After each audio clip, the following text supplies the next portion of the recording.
All right, in this tutorial, we're going to be looking at doing some retouching.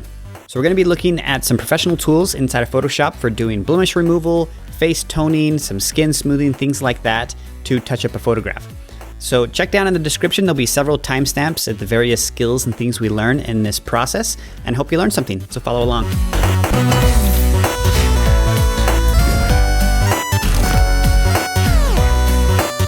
The photo we're going to be working on is this photograph you see here.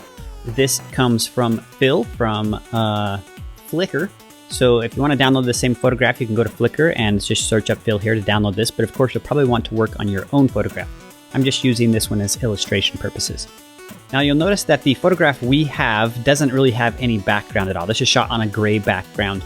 So the first step I want to show you is how you can remove things from the background if you need to eliminate those from your source photograph.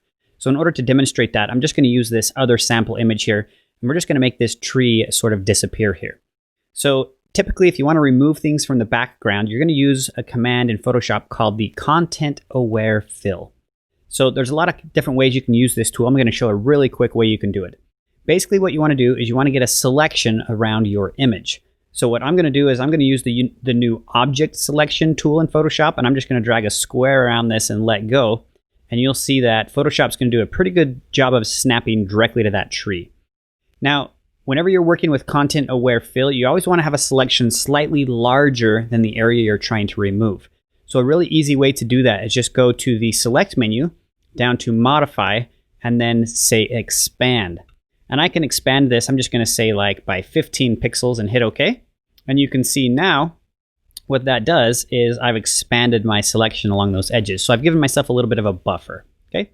So once you've done that, the command here, you want to go ahead and get rid of the background layer. So I'm going to double click and hit OK, make sure that's not a locked background layer. And the command is under the Edit menu, and you go down to the Content Aware Fill. So this option right here. And when you select this option, it'll bring up a whole separate dialog inside of Photoshop with a lot of different settings and things like that. But you can see over here, it gives you the mask, and then on the right side, you're seeing a preview. So in the preview window, it's going to show you what this would look like if I were to apply the command. And you can see right away, it did a really good job of eliminating that tree, and it even kept the same gradient going through the sky in the background. Now, if for some reason your area is getting more or less, you can come over here and modify this side panel over here. So I can use this tool to eliminate areas that I don't want the Content Aware Fill dialog to use as reference. Or you can do the opposite. If I switch to plus mode, I can add more areas back in. And you can see it did a pretty good job. For example, I don't want it to be using any of the dirt. I just want it to be using sky. So I can get my minus tool and I can come in here and I can minus out all of the grass. And you can see here, I'm just subtracting this really quickly. And I'll come through all of this grass area because it shouldn't use any of those pixels when determining what to fill in there. So I'll eliminate that, and you can see it'll quickly redraw over here. But anyway, that's kind of the basics of using this tool. You just simply paint in areas you are going to allow it to use, and then paint out areas you don't want it to use. And then you can go ahead and hit OK. Now, of course, it's not going to do a perfect job, but once it eliminates the tree, you can come in here and manually get rid of a few of these spots with like your clone stamp tool or your spot healing brush, a few things like that. So the Content Aware tool is a great tool just for getting rid of large areas or removing things from the background of an object. Now I'm going to get rid of this document and let's jump over here to our portrait. So what we're going to do, there's kind of a several step process here, but the first thing we want to do is remove blemishes. So we're going to get rid of all the blemishes. Then we're going to sort of do some virtual Botox. We're going to get rid of some of the wrinkles maybe and a few things like that. If there's bags under the eyes, we'll try to pull those back a little bit. And once we're sort of satisfied with that, then we're going to go in and do some facial reconstruction. So this is something, again, you typically wouldn't want to do, but I'm going to really show you some of the tools in Photoshop and just how far you can push this. Now in this sample, I'm really going to go way too far. I'm going to really remove everything just to kind of show you a really stark difference between the before and the after version on this photo. But again, when you're doing this on your own, subtlety and less is more in this case. So we're going to remove the blemishes, then we're going to do the facial reconstruction, then we're going to smooth the skin. And that's going to be kind of the workflow we're going to go here. So I'm going to zoom in. I'm going to double click on my background layer and hit OK. And whenever you're working with blemish removal, you want to zoom in really, really tight. So the tool you want here is a tool called the Spot Healing Brush. So if you come over here to your tools, you can see in the tool sidebar here, there's one called the Spot Healing Brush. And this tool works basically on circles. So you can see you have a brush size, and you always want to work with a brush size that's slightly larger than the area you're trying to remove. So you don't want to have a big brush like this, nor a teeny tiny brush. So if I want to get rid of this little acne spot right here, I would just make my brush size maybe about like that right there. And really all you do here is you single click. So watch what happens when I click, and then you can see that disappears. Now, you can work this way directly on the layer, but I do not recommend it because this is a destructive command. So if I accidentally do something and it's wrong, I can't go back. So I'm going to hit Command Z to undo. I'm going to create a new blank layer right above the layer I'm working on. And you'll notice this little checkbox right here called Sample All Layers. So I want to check this. And what that means, this is going to allow me to work on my layer 1, but it's going to sample from the layer below. So this is a nice way of doing this in a non-destructive manner. So with my layer 1 active, I can come back in here and do the same thing. So I'm going to click. Notice it has the same output, but if I hide the background layer, notice it applied that on that layer 1. So I'm going to do all of my blemish removal on this layer 1 layer. In fact, I'm just going to rename this. I'll just call it blemish removal. That way, if I need to alter this at a later date, I can. So I'm just going to go through here really quickly and just kind of click around a few spots in here, hold down the space bar to pan, and you're just going to use your right bracket and your left bracket key to change the brush size as you're going through here, and just click through here. Now, if you do need, you can kind of do a line like this if you have a kind of a line area.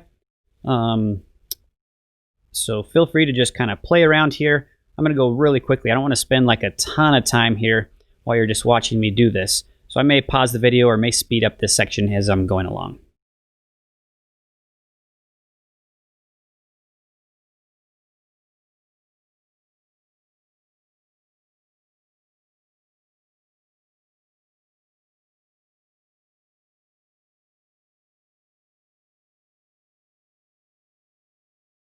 That does it for the blemish removal. Now I'm going to show you how you can do some wrinkles. So to do wrinkles or things that kind of go in lines, oftentimes it's a little bit better instead of the spot healing brush, which is sort of an automatic tool, you can switch over to the healing brush tool. Now the healing brush tool, you have to set your own source. So for example, you can see here that there's kind of a hair that goes right down here in between the glasses, right over the eye. Let's say I want to remove that hair. So what I can do is I'm going to get a really, really small brush, just slightly larger than that hair, about like that. And in order to set your own source, you hold down the Option key or Alt key on your keyboard, and you'll see this little icon that kind of looks like this. And that little icon is your source icon. So the way this works is you typically want to set your source right next to the area you're trying to remove. So I'm going to hold down Option or Alt and then click right there, and that sets my source. Then I'll move my sort of my brush, if you will, your cursor over here. I'm going to single click, and you can just kind of click up here. Whoops, I'm on the wrong layer. Let's go ahead and back out here, make sure I'm on the right layer. So same problem I did before. I need to click on the Sample All Layers. So when I say Sample, I need to set that to All Layers. There we go. Same thing with this tool as the other one. So I'm going to zoom in here again one more time. Let's try that again. So I'm going to hold down Option. I'm going to click right here to sample that area. Now I'll come up here and I'm just going to click and drag. And you can see as I'm dragging, notice how it's just removing that little hair. And as I get across the eye, it's doing a great job there. Now I just let go here, and that's probably good. I don't need to really continue that up. I just wanted to get that off the eye portion. So notice how it just eliminated that single hair. And we can do the same thing with these hairs. I'm just going to demonstrate this, even though normally you probably wouldn't do this much detail. But again, so with your spot healing brush, I can come down here, hold Option, click next to this hair, and then now I can drag up along. And notice the little crosshairs to the left. That's where it's sampling from. So that's why you want to get it fairly close. I'll just come right up to here and let go. And you can see that that hair is now magically gone. So that same concept works for wrinkles. So you can see maybe this, I'll do one more hair right here. So I'll grab this and I'll Option click right here. And then we'll just kind of paint along this hair. And you don't have to go the whole way. You can let go of the mouse and then you can do it again. Whoops, you got to make sure you set your source again right here. Option click. And then set the source, and then poof, you just eliminated that hair. Okay, so the same concept works for wrinkles, as I mentioned. So if there's any wrinkles or areas you want to sort of reduce that way, that may be a good option for you. So for example, under here in the eye, let's kind of just do a few wrinkles here. Now I'm going to do this on a new layer. So I'm going to call this one wrinkles. Because typically with the wrinkles, what you want to do is you want to remove them, and then you want to kind of back off the opacity. So some of the wrinkles shine back through, otherwise it'll look a little bit fake and plasticky. So same idea here. I'll grab my spot healing brush. I'm going to hold down Option, and I'll click right here next to this one, and I'll just kind of come up here on this wrinkle and kind of remove that one. And I'm just going to do this on a few kind of throughout here.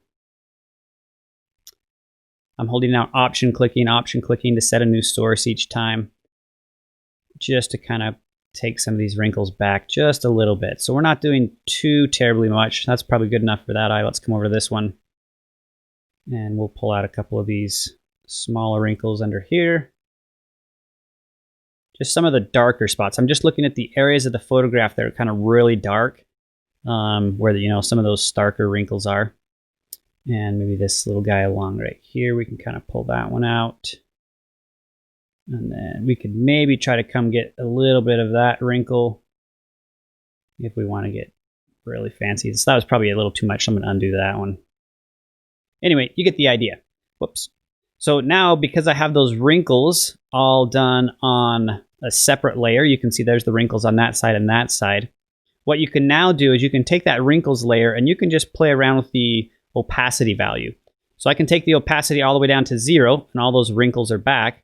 And I can take the opacity all the way up to 100%. So typically you'll want to kind of, lower the opacity a little bit, so you're still getting a little bit of those wrinkle textures coming through, just not the full wrinkles. So I'd maybe back this out to, 80, 70%, somewhere around there. You can play around with the values. So I'll back that off a little bit. Okay, so that takes care of the wrinkles, and that takes care of the few blemishes. Now you can see down here on the neck, we're going to solve this problem in a little bit. There's kind of a patch of red here, a little psoriasis or something like that on the neck. So what we can do there is we're actually just going to lighten these areas up so that the skin color here matches the neck color. We're going to do that at a later date, but we'll fix that as well as we get going here. Okay, so we're going to count that good for the blemishes. Of course, you can do as much of that as you want. And you can kind of already see there's the before and there's the after with the blemish removal. So that's already, looking quite a bit better. What I'm going to do is I'm actually going to come and just do 1 or 2 more right here on the nose. So I'm going to grab my healing brush tool, my spot healing brush tool again. And I'm just going to do a couple of these little teeny tiny ones here on the nose that are standing out a little bit more when we zoom out. So it's always a nice idea when you're working really zoomed in. Sometimes it's really hard, to see the entire context of the photograph. So it's nice to be able to then zoom back out and you can kind of see, oh yeah, there's an obvious spot or something like that. Okay, now I have that in place. What I'm going to do is I'm actually going to take this wrinkles layer and this blemish layer. I'm going to merge them together. So I'm going to do Command E to merge those two layers together. So I just have one single layer with all those blemishes that are taken off. Now the next step is going to be doing some major reconstruction. So this is where we're really going to push Photoshop. This is something you typically wouldn't do, but I want to show you how you can do this inside of the program. So now I've got my wrinkles. I'm satisfied with those. So I'm actually going to merge those back into the original layer as well. So I'm going to do another Command E or merge down. You can right click and say merge down. So now I just have one single layer back to my original. That's a destructive command. You can't go back from that. But that's what I want to do here because I was happy with my results. So now I'm going to take this layer here. And what we're going to do is we're going to go to the filter and we're going to go down to a filter in here called the Liquify Filter. You can see it right here. And the Liquify Filter is a very, very powerful filter inside of Photoshop.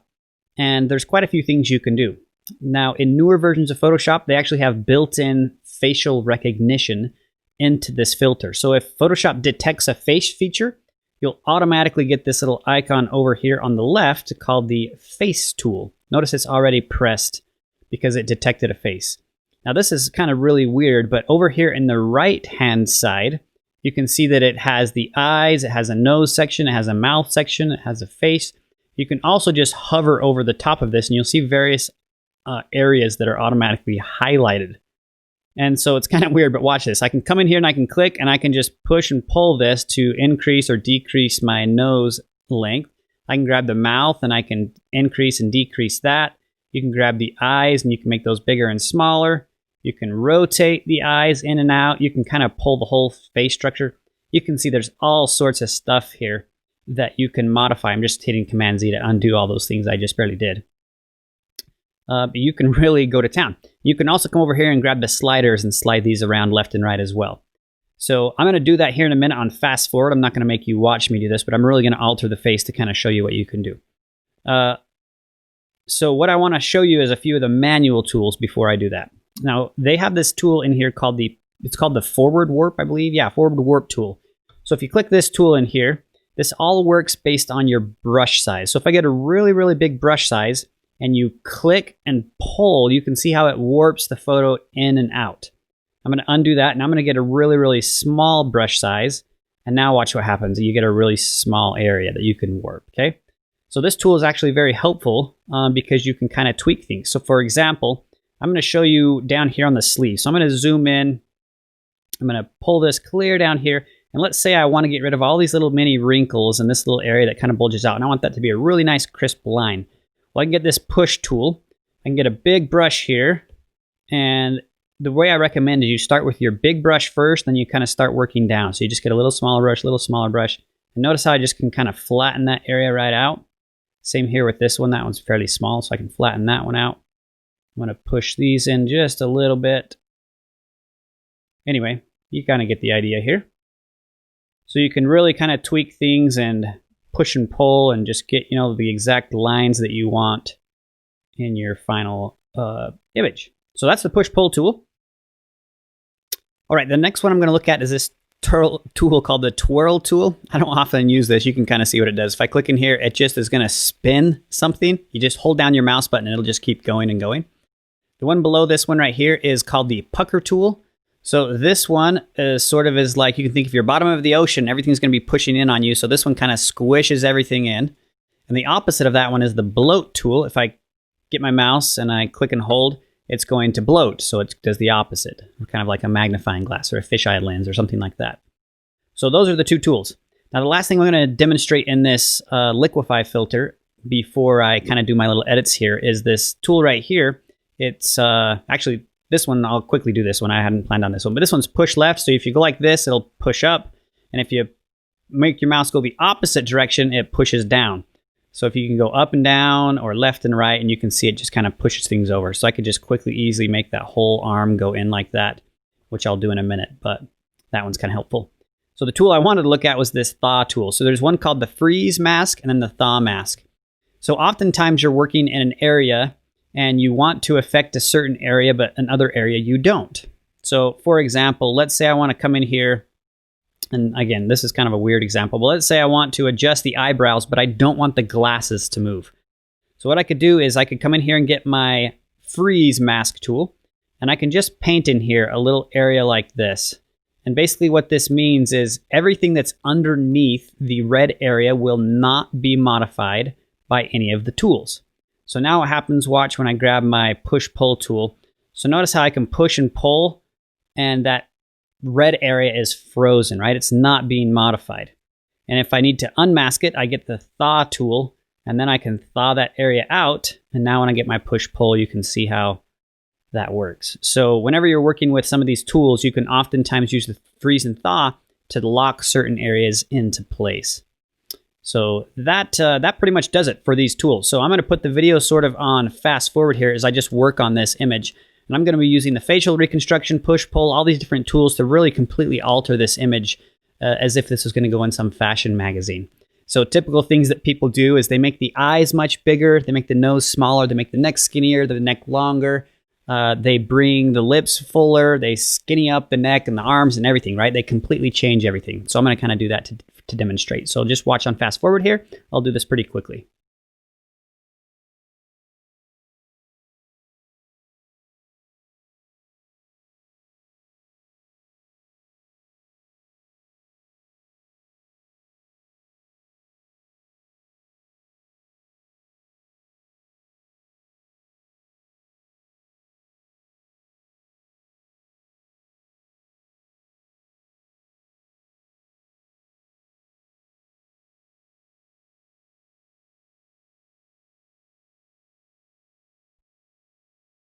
Okay, so that does it for the little Liquify Filter tool edits that we're going to be applying to this particular image. I'm going to go ahead and hit the OK button.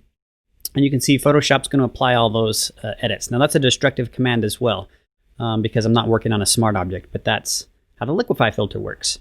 So now I have this image here. I'm going to be doing one last thing here. I think I actually got a little carried away on this side. I think it's probably a little bit too big, but we'll just kind of leave it as B for now. So we're going to be coming and working in this area down here to kind of fix some of these skin tones really quick. So let's go ahead and adjust the skin here so we can get rid of a few of these little patches here. I'm going to be using the color replacement tool. I'm trying to use as many kind of different methods so you can get a good idea of some different options here. So this over here is called the color replacement tool. You can go ahead and select that. And with this, I'm going to switch my mode here over to hue. So I'm going to set this to hue. And you can experiment between hue and color or saturation, a few things like that. And I'm going to zoom in here just on this one particular area. So I'm going to get my eyedropper tool. I'm going to sample a color kind of over here to the right. So this is the skin tone I'm trying to get. And then I'll go back over here and get my brush. And with hue selected, I'm going to get a fairly soft edged brush. So I've just changed my hardness here in my brush to get my a little bit softer. And then I'm just going to kind of come paint really quick in here over this little area. And you can see that just kind of lightens that up with a little bit closer skin tone. So same thing here, I'm just going to reselect a skin tone here and then just kind of brush over this area. Just trying to get rid of a little bit of that red area there in some of these spots in the neck. So this is kind of a little quick and easy, dirty way to do this. That should help a little bit, like so. Okay, so I've kind of darkened a few of those areas up. Now if I want, what I can do is I can use my patch tool to sort of further help eliminate this. So I'm going to do this on a new layer, so this is non-destructive. So I'm going to come over here and now I'm going to grab this tool that's called the patch tool. And all of these tools in here, the spot healing, healing patch, the clone stamp tool, they all work very similarly. So with the patch tool, what you can do is if I have the source and destination here, you can see I can set this to source. And what I can do is I can sort of highlight an area. So I can drag a little box around this little patch right here. And I can drag this. Whoops, I'm on an empty layer here. So I need to switch this to, we're going to do content aware. And make sure it's set to sample all layers. I needed to change that. So sample all layers and then have content aware as the patch option here. Then what I can do is I can click and drag this over to the right or an area of the neck, maybe kind of right here that's similar texture and let go. And it will sort of replace that. You can see it kind of does it like so. So I can just drag this maybe up here. I'm just going to try a few different spots to kind of see what's happening and see what I like. You can see there's a few options with structure and color you can change as well. Something right around there is probably okay. Then once I have that, I'm going to take the opacity of that layer and just kind of back it way off. So I'm just going to try to maybe back that off to where I'm getting a similar skin tone. So something like that works pretty well. So you can see I've eliminated that patch kind of down below and we changed some of the colors. And you could tweak this forever. I'm not going to keep going on that, but I just wanted to show you a couple of tools where you can use to alter little spots. So that's looking good right now. The next thing we're going to do is going to apply some face smoothing, some skin smoothing. So we want the skin to be nice and super smooth and shiny, like it has a ton of makeup on, I suppose. So let's go ahead and do that. Now there's a lot of ways you can do skin smoothing in Photoshop. I'm going to show you one method that's fairly easy, but it'll give you pretty decent results. These steps are a little bit tricky because we're going to be using some blend modes. But the idea here is that I'm going to merge this layer back down here so I just have a single layer. Is you need to duplicate your background layer. So I'm going to hit Command J or Control J on a PC to duplicate that. And then you're going to invert the layer. So you can just do Command I or go to your layer inverse to invert the layer. So this is almost like the negative version. And then we're going to set the blend mode of this layer right here to hard.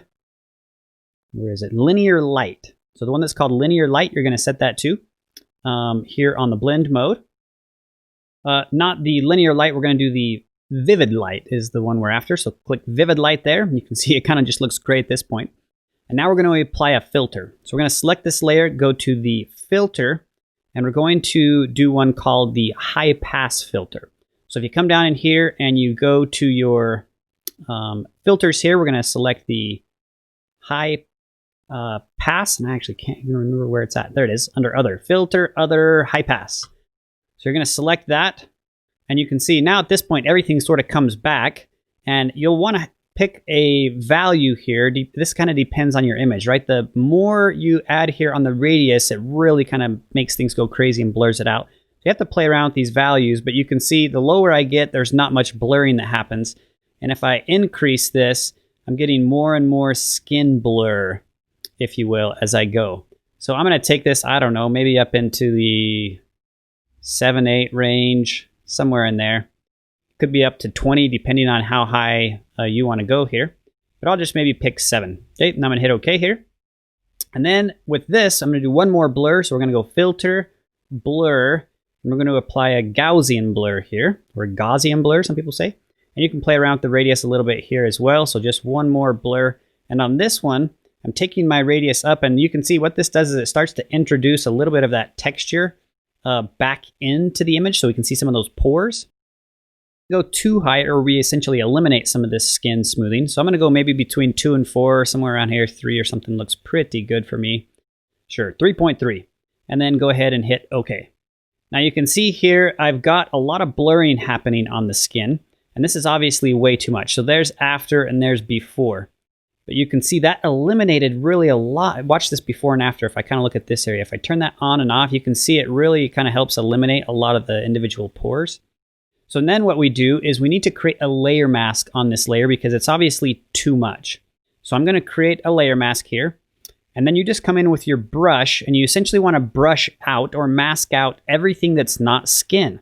So you can do this with a fairly large brush here. So I'm going to switch my color to D on my keyboard to get black and white here and make sure I have black as my foreground color. I'll get my brush tool, make sure I'm on my regular brush tool.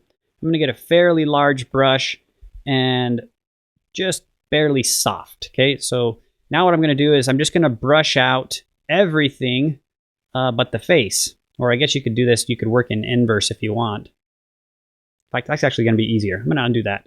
I'm going to fill my entire mask first. Whoops, I actually went too far.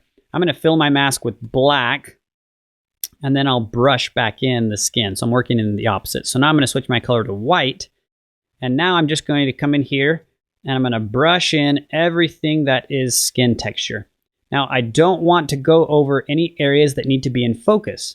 On a portrait, on a face, that's always the eyes. You don't want to ever blur the eyes and the lips or the tip of the nose. Things that should be in focus, we don't want any blurring to happen to. So I'm just going to come over here on any area that's skin tone and just quickly brush along. Now you need to be fairly careful here because I don't want to blur out the glasses frame either. So you want to zoom in nice and tight. Again, I'm going really, really quickly through this. But you only want to get that skin texture areas that you've worked on. So for example, like right around the nostrils, I may want to zoom down and switch. I may want to keep those unblurred so they stay pretty crisp. Now I can switch this back up, kind of come through here. So it's a little bit tricky to see when you're, whoops, I have the wrong color still. There we go. But we can turn the mask on and off and kind of see what we're doing a little bit better here in a second. But you just kind of cruise through here. I'm going really, really quickly because I don't want to spend all day here having you have to watch through this step.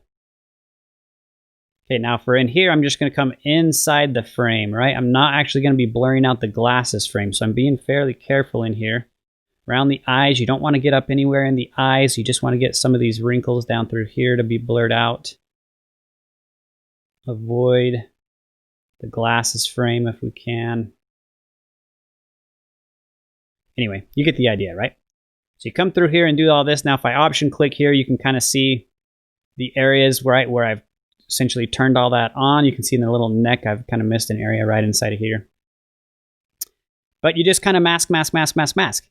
And then now what you can do is now that you've kind of smoothed that skin out, you can take your opacity and you can just bring that opacity on that layer as, you know, to something that kind of makes you happy. So if I turn it all the way off, you can see that's unsmooth. And if I turn that opacity layer all the way on, that's completely smooth.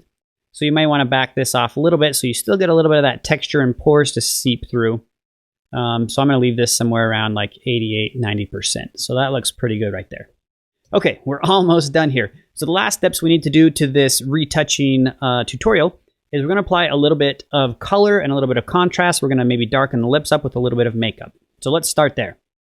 So the first thing I want to do is I'm going to come into these lips here. I'm going to do this on a new layer. So I'll create a new layer right above my background layer here.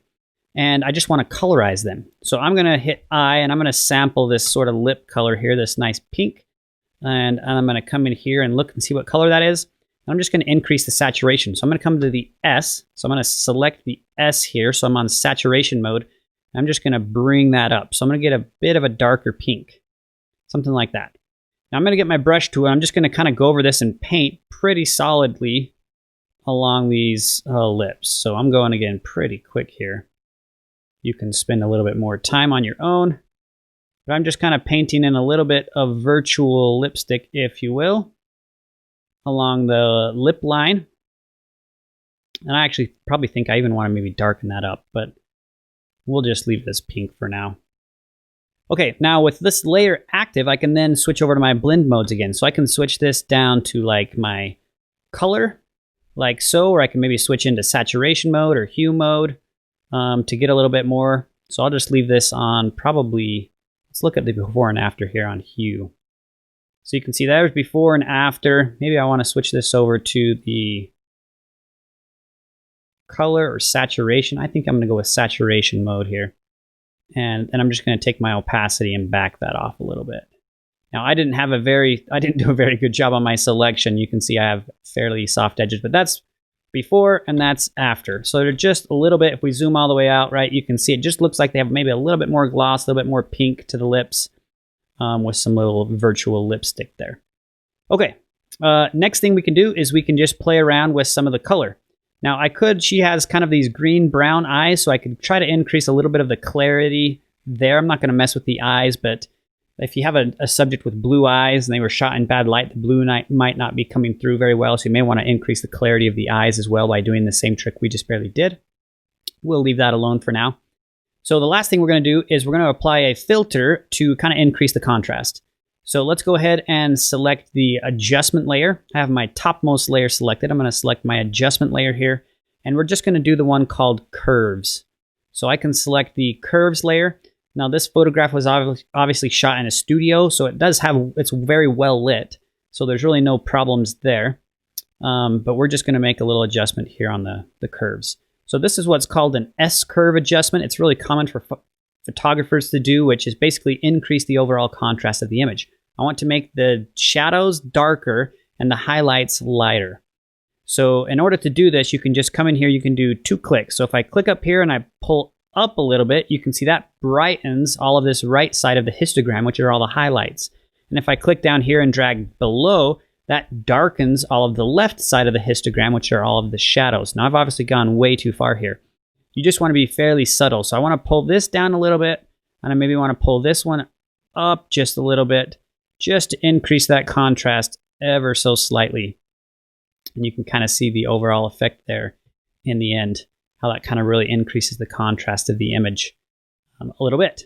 Now you can do the same thing with the hair. You could come in here and paint the hair to give, sort of a hair color, a hair dye through this. I'm not going to really do that. It's really the same concepts as that we have been learning. Okay, so there is our now final retouched photograph of this model here. I'm going to show you the before and after side by side so you can really see how far we've gone. So here we are side by side. It's always amazing to me when you're working on an image and then you finally pull back up the original, just how far and how different the photograph looks, I suppose. It looks like a completely different person when you've made all these edits. So that's why I always recommend, you want to be careful here with your edits and not go too far. But there's our before and there's our final retouched version where we kind of changed everything digitally. So I hope you learned a tip or trick along the way in helping you out retouch your photographs in Photoshop. Please like, subscribe, share the content, and we will see you in the next one.